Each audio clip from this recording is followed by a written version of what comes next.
اللهم صل وسلم وبارك على سيدنا محمد.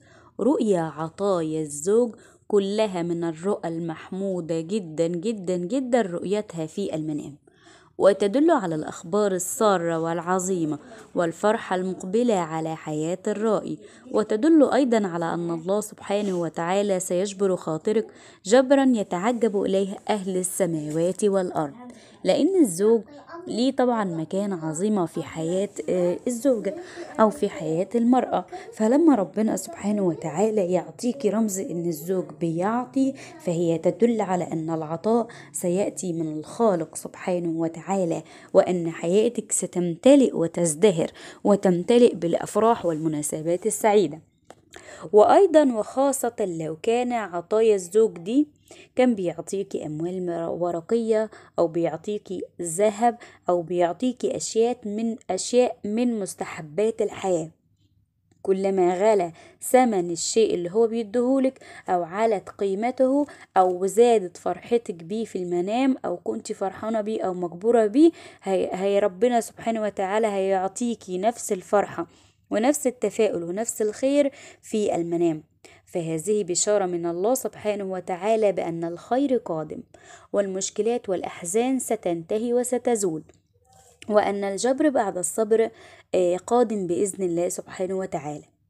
مثلا من رأت أن زوجها يعطيها سلسلة أو عقد ذهبي، فهي تدل على وظيفة أو عقد للوظيفة يكتب قادم لها بإذن الله سبحانه وتعالى، أو شراء منزل جديد يكتب عقده.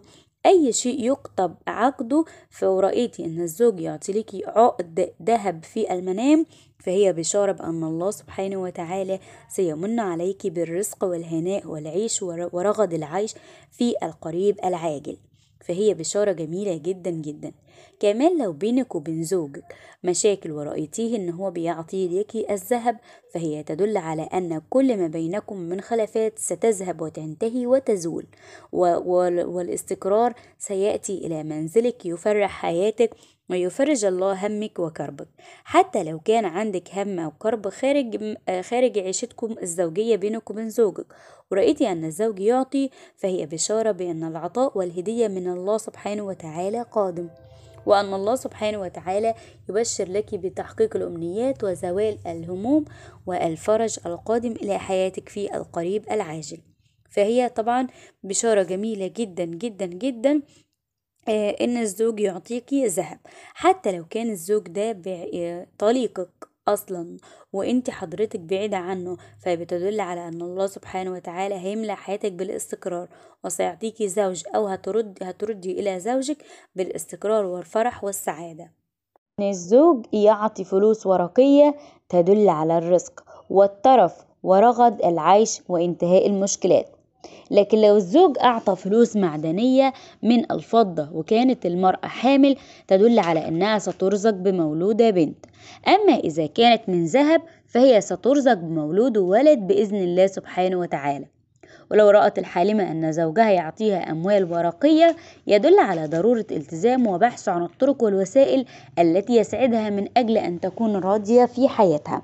فالرؤية دي جميلة جدا لو بينك وبين زوجك مشكلات، فهي بتدل على الهناء وانتهاء المشكلات، وأن الله سبحانه وتعالى سيعطيك حتى يرضيك.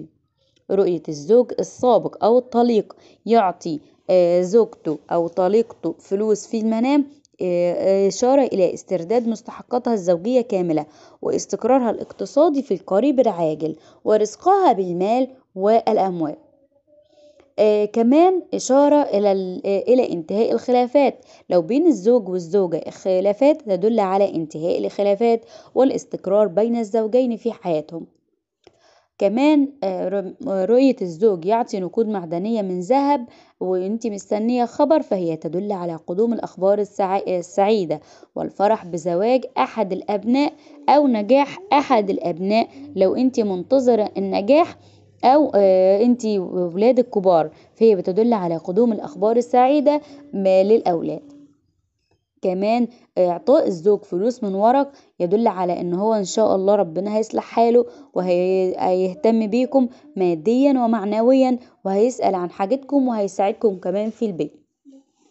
كمان رؤية المتزوجة أن هي بتأخذ مال من زوجها فالخير جدا، ويدل على انتهاء المشكلات أو الأزمات المالية والاقتصادية في المنزل، سواء للزوجة بمفردها أو للمنزل كافة.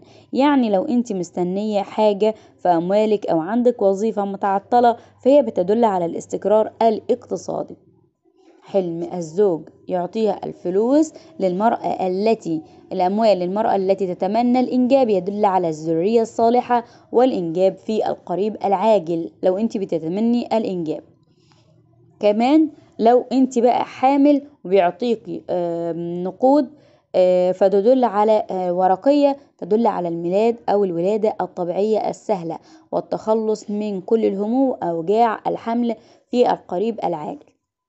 كمان الزوج بيعطي فلوس من فضة تدل على إنجاب البنت الجميلة، ولو أعطاها فلوس من ذهب تدل على المولود الولد.